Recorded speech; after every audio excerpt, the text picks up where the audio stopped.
নমস্কার বন্ধুরা, মুন্নির রান্নাঘরে আপনাদের আজকে সবাইকে স্বাগত জানালাম।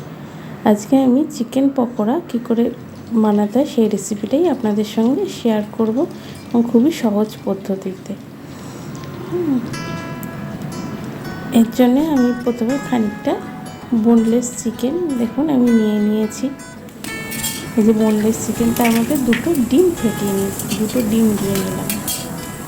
হয়ে গেল। এবার আদা রসুন আর লঙ্কা আমি আগে থাকতেই পেস্ট করে রেখেছিলাম, সেটা দেবো।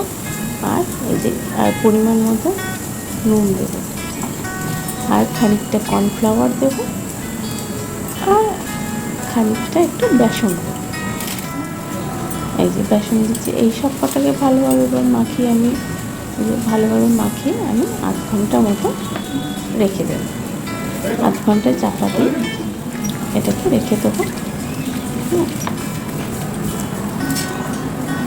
হয়ে গেল আমার মাখানো, এই চাপে আমার আধ ঘন্টা হয়ে গেছে। এবার একটা কড়াই বসিয়ে দিলে কড়াইতে আমি সামান্য পরিমাণে সাদা তেল দিলাম। তেলটা আমার যখন গরম হয়ে এসছে, তখন আমি আস্তে আস্তে যে চিকেনটা ম্যারিনেট করে রেখেছিলাম সেই চিকেনগুলোই আস্তে আস্তে একটা একটা করে ছেড়ে দিচ্ছি এবং ফ্রাই করছি। মানে গ্যাসটাকে মিডিয়াম ফ্লেমে রেখে আমি ফ্রাই করছি। এটাকে আপনারা মাস্টার্ড অয়েলেও করতে পারেন, আমি রিফাইন অয়েলে করেছি। দেখুন আস্তে আস্তে একটা দিক আমার ভাজা হয়ে গেছে, আরেকটা দিকেও ভাজছি। একটু লাল লাল কড়া করেই ভালো লাগে খেতে। আমার ভাজাও হয়ে গেছে। এবার আমি সার্ভ করবো এটা সস দিয়ে।